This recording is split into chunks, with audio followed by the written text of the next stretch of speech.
Hello and welcome, dear students. Today we are going to discuss about the topic biochemical markers and DNA isolation.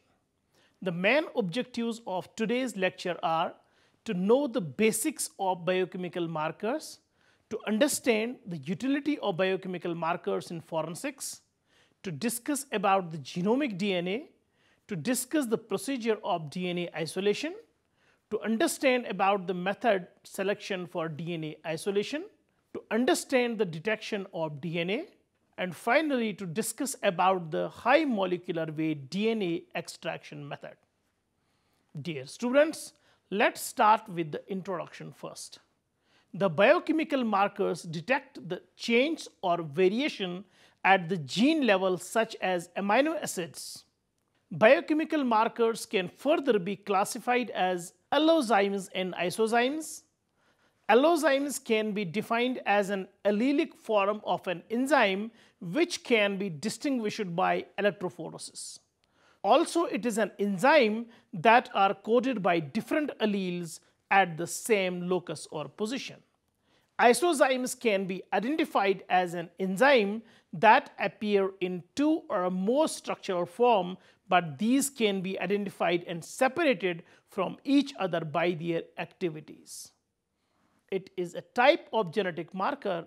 A genetic marker is a DNA sequence with a known physical location on a chromosome that can be used to identify individuals or species. It can be described as a variation which may arise due to mutation or alteration in the genomic loci that can be observed. A genetic marker may be a short sequence of DNA, such as a sequence surrounding a single base pair change, that is single nucleotide polymorphism or SNP, or a long one like mini satellites. Genetic markers can help link an inherited disease with the responsible gene. DNA segments close to each other on a chromosome tend to be inherited together. Genetic markers are used to track the inheritance of a nearby gene that has not yet been identified, but whose approximate location is known. The genetic marker itself may be a part of a gene or may have no known function. Genetic markers consist primarily of polymorphisms, which are discontinuous genetic variations that divide individuals of a population into distinct forms, like AB versus ABO blood type or blonde hair versus red hair. Genetic markers play a key role in genetic mapping, specifically in identifying the positions of different alleles that are located close to one another on the same chromosome and tend to be inherited together. Such linkage groups can be used to identify unknown genes that influence disease risk. Technological advances, especially in DNA sequencing, have greatly increased the catalog of variable sites in the human genome. Multiple types of polymorphisms serve as genetic markers, including single nucleotide polymorphisms, simple sequence length polymorphisms, and restriction fragment length polymorphisms. In the human genome, the most common type of markers are SNPs, STRs, and indels. SNPs or single nucleotide polymorphisms affect only one of the basic building blocks, that's adenine, guanine, thymine, or cytosine in a DNA segment. For example, at a genomic location or position with the sequence ACCTGA, in most individuals, some persons may contain ACGTGA instead. The third position in this example would be considered an SNP, since there is a possibility of either a C or a G allele occurring in the variable position. Because every individual inherits one copy of DNA from each parent, every person has two complementary copies of DNA. As a result, in the example, 3 genotypes are possible, like homozygous, 2 copies of the allele at the variable position, or heterozygous, or it can be homozygous. The three genotype groups can be used as exposure categories to assess association with an outcome of interest in a genetic epidemiology setting. STRs are markers in which a piece of sequence is repeated several times in a row, and the number of repeats considered an allele is variable within and across the individuals. Dear students, let's now discuss about the uses of biochemical markers. Biochemical genetic markers can be used to study the relationship between an inherited disease and its genetic cause. For example, a particular mutation of a gene that results in a defective protein. It's known that pieces of DNA that lie near each other on a chromosome tend to be inherited together. This property enables the use of a marker which can then be used to determine the precise inheritance pattern of the gene that has not yet been exactly localized. Biochemical genetic markers are employed in genealogical DNA testing for genetic genealogy to determine genetic distance between individuals or populations. Uniparental markers or mitochondrial or Y-chromosomal DNA are studied for assessing maternal or paternal lineage. Autosomal markers are used for all ancestry. Biochemical genetic markers have to be easily identifiable, associated with a specific locus, and highly polymorphic because homozygotes do not provide any information. Detection of the marker can be direct by RNA sequencing or indirect using allozymes. Furthermore, biochemical genetic markers were used to resolve this issue of natural transmission, the breed of origin, that is phylogenetics, and the age of the canine tumor. Dear students, let's discuss about the utility of biochemical markers in forensics. Like other subjects, forensic genetics gradually emerged and developed through long-term social practice. Following the discovery of the ABO blood groups by Karl Landsteiner in 1900, human blood types was used in identification, and forensic genetics entered the scientific age.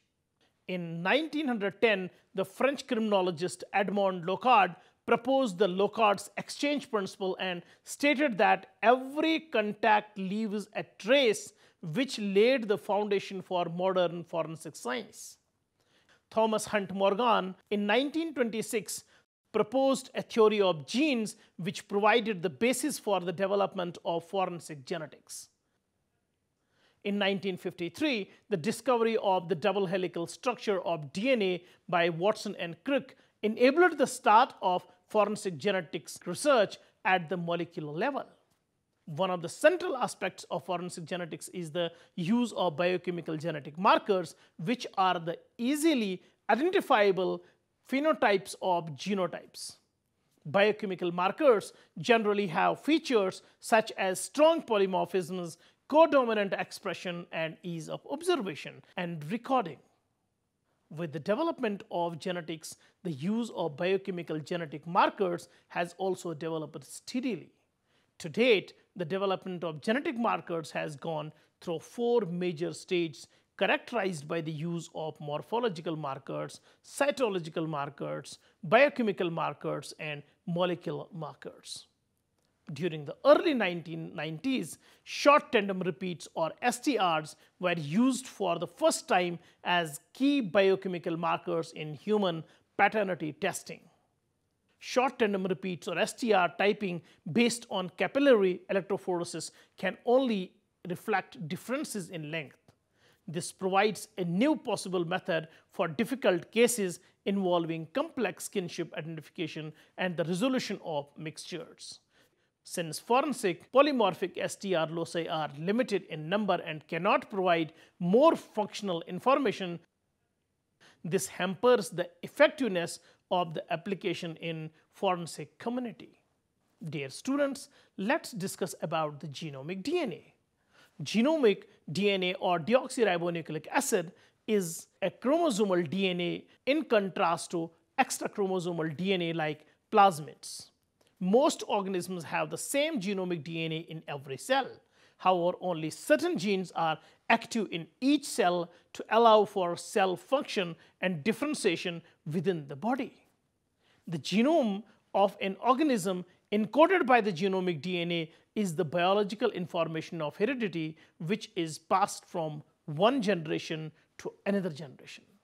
That genome is transcribed to produce various RNAs in the form of mRNAs, tRNAs, rRNAs, which are necessary for the function of the organism.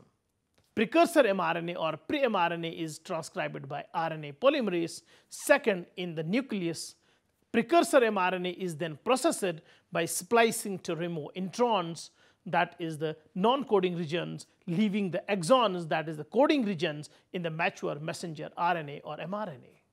Additional processing includes the addition of a 5' cap and a poly-A tail to the pre-mRNA.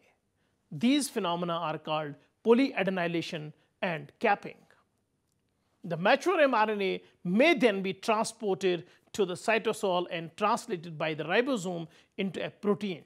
Other types of RNA include ribosomal RNA and transfer RNA.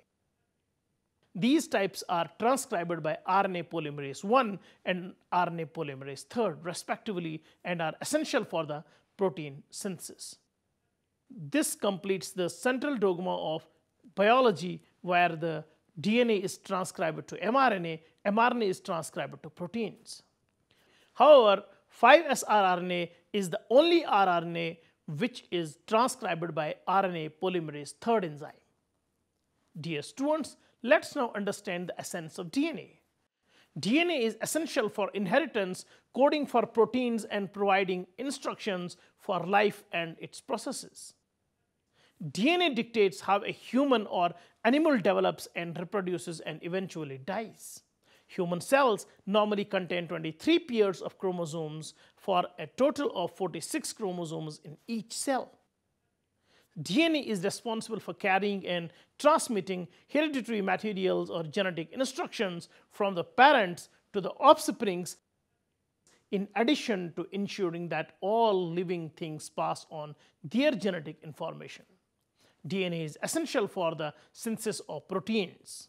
The various crucial roles that the DNA plays in cells are replication, encoding information, mutation or recombination, and gene expression.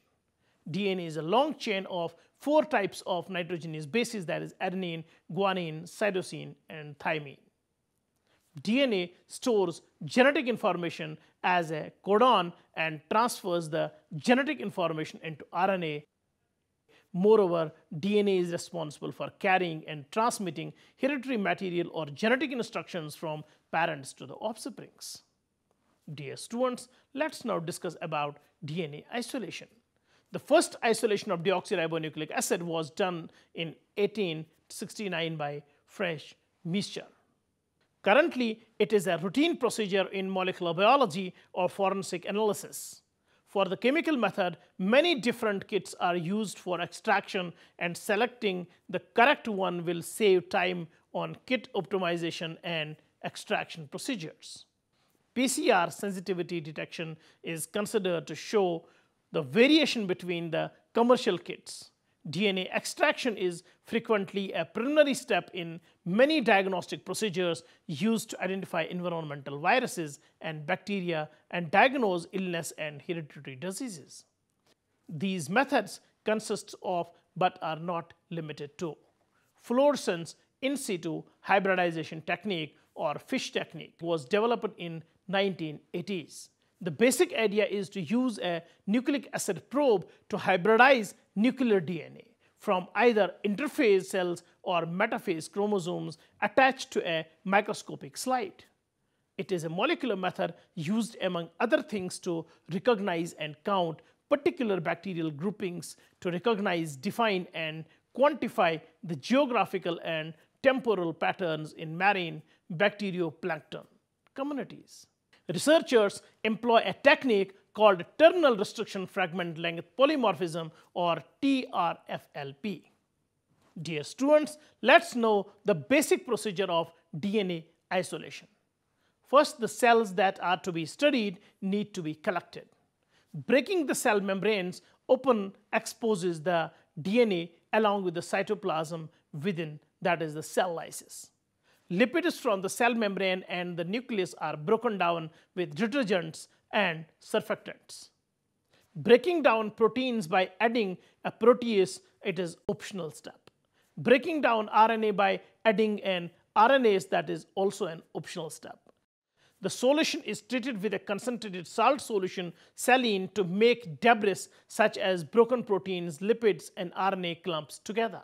Centrifugation of the solution, which separates the clumped cellular debris from the DNA. DNA purification from detergents, proteins, salts, and reagent is used during the cell lysis step. The most commonly used procedures are ethanol precipitation, usually by ice-cold ethanol or isopropanol. Since DNA is insoluble in these alcohols, it will aggregate together, giving a pellet upon centrifugation. Precipitation of DNA is improved by increasing ionic strength, usually by adding sodium acetate. Phenol chloroform extraction, in which phenol denatures proteins in the sample. After centrifugation of the sample, denatured proteins stay in the organic phase, while the aqueous phase containing nucleic acid is mixed with chloroform to remove phenol residues from the solution. Mini-column purification relies on the fact that the nucleic acids may bind, that is adsorption, to the solid phase, silica gel or other, depending on the pH and the salt concentration of the buffer. Cellular and histone proteins bound to the DNA can be removed either by adding a protease or having precipitated the proteins with sodium or ammonium acetate, or extracted them with a phenol chloroform mixture before the DNA precipitation. After isolation, the DNA is dissolved in a slightly alkaline buffer, usually in a tea buffer or in ultra-pure water. Dear students, let's discuss about the method selection for DNA isolation. Some of the most common DNA extraction methods include organic extraction, Chilex extraction, and solid phase extraction. These methods consistently yield isolated DNA, but they differ in both the quality and the quantity of DNA yielded. When selecting a DNA extraction method, there are multiple factors to consider, including cost, time, safety, and risk of contamination. Organic extraction. In organic extraction, it involves the addition of incubation in multiple different chemical solutions, including a lysis step, a phenol chloroform extraction step, an ethanol precipitation step, and washing steps. Organic extraction is often used in laboratories because it is cheap and yields large quantities of pure DNA. Though it is easy, there are many steps involved and it takes longer than other methods. It also involves the unfavorable use of the toxic chemicals, phenol and chloroform, and there is an increased risk of contamination due to transferring the DNA between multiple tubes. Several protocols based on organic extraction of DNA were effectively developed decades ago, though improved and more practical versions of these protocols have also been developed and published in the last years. Let's now discuss the Chilex extraction. The Chilex extraction method involves adding the Chilex resin to the sample, boiling the solution, then vortexing and centrifuging it. The cellular materials bind to the Chilex beads while the DNA is available in the supernatant. The Chilex method is much faster and simpler than organic extraction, and it only requires one tube, which decreases the risk of DNA contamination. Unfortunately, Chilex extraction does not yield as much quantity, and the DNA yielded is single-stranded, which means it can only be used for PCR-based analysis and not for restriction fragment length polymorphism, or RFLP. Another method is solid phase extraction. Solid phase extraction, such as using a spin column based extraction method, takes advantage of the fact that DNA binds to silica. The sample containing DNA is added to a column containing a silica gel or silica beads and cheotropic salts. The cheotropic salts disrupt the hydrogen bonding between the strands and facilitate the binding of the DNA to silica by causing the nucleic acids to become hydrophobic. This exposes the phosphate residues so that they are available for adsorption. The DNA binds to the silica while the rest of the solution is washed out using ethanol to remove cheotropic salts and other unnecessary constituents. The DNA can then be rehydrated with aqueous low salt solutions, allowing for elution of the DNA from the beads. This method yields high quality, largely double stranded DNA, which can be used for both PCR and RFLP analysis. This procedure can be automated and has a high throughput, although lower than the phenol chloroform method. This is a one-step method, that is, the entire procedure is completed in one tube. This lowers the risk of contamination, making it very useful for the forensic extraction of DNA. Multiple solid phase extraction commercial kits are manufactured and marketed by different companies. The only problem is that they are more expensive than organic extraction or Chilex extraction. Dear students, let's know about some of the special types of DNA isolation. Specific techniques must be chosen for the isolation of DNA from some samples.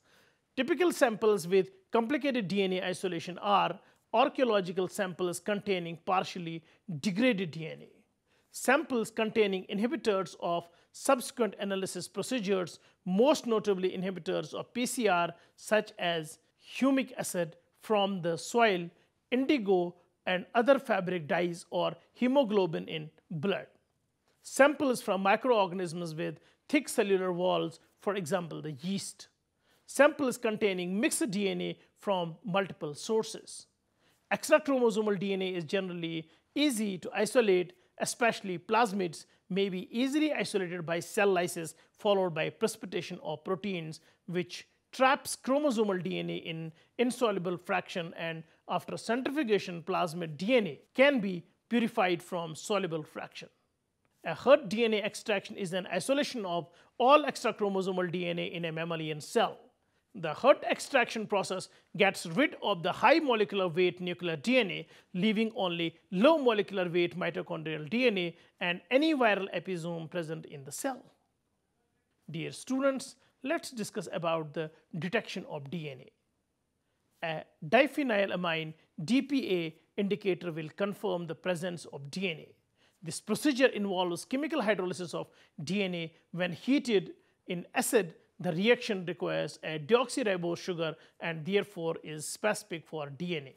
Under these conditions, the 2-deoxyribose is converted to W-hydroxyl evulinyl aldehyde, which reacts with the compound diphenylamine to produce a blue-colored compound.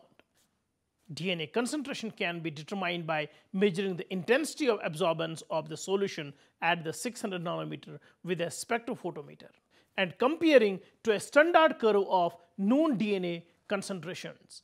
Measuring the intensity of absorbance of the DNA solution at wavelengths 260 nanometers and 280 nanometers is used as a measure of DNA purity. DNA can be quantified by cutting the DNA with a restriction enzyme, running it on an agarose gel, staining with ethidium bromide or a different stain, and comparing the intensity of the DNA with a DNA marker of known concentration. Using the southern blot technique, the quantified DNA can be isolated and examined further using PCR and RFLP analysis. These procedures allow differentiation of the repeated sequences within the genome. It is these techniques with forensic scientists use for comparison, identification, and analysis. Dear students, let's now discuss about the high molecular weight DNA extraction method. In this method, the nuclei are isolated by physically grinding tissues and reconstituting the intact nuclei. In a unique nuclear isolation buffer, the plastid DNA are released from organelles and eliminated with an osmotic buffer by washing and centrifugation. The purified nuclei are then lysed and further cleaned by organic extraction, and the genomic DNA is precipitated with a high concentration of CTAB. The highly pure, high molecular weight genomic DNA is extracted from the nuclei, dissolved in a high pH buffer, allowing for stable long-term storage. Dear students, let's now conclude the lecture. The application of biochemical genetic markers has advanced in pace with the scientific knowledge and technological capabilities, which has expanded and changed the scope of forensic genetic research. From the dual perspective of the development of biochemical markers and their applications, it is evident that forensic genetics research is no longer limited to DNA level markers, but also includes RNA level and protein level markers. The scope of forensic genetics research is no longer limited to conventional determination of kinship and individual identification. Instead, it has steadily branched out into areas such as forensic clinical medicine, forensic pathology, and forensic psychiatry, yielding many new findings and applications. In forensic science, the genetic markers, particularly the biochemical markers, are used for the detection of short tandem repeats, and restriction fragment length polymorphisms are used in DNA profiling of an individual. They are used to solve paternity disputes and are useful in gene mapping. Also, these help in the characterization of genetic diversity. The ability to extract DNA is of primary importance to studying the genetic causes of disease and for the development of diagnostics and drugs. It is also essential for carrying out forensic science, sequencing genomes, detecting bacteria and viruses in the environment, and for determining paternity. Dear students, it was all about today's lecture regarding biochemical markers and DNA isolation. Hope you have understood it well. See you next time with a new topic. Till then, take care and goodbye.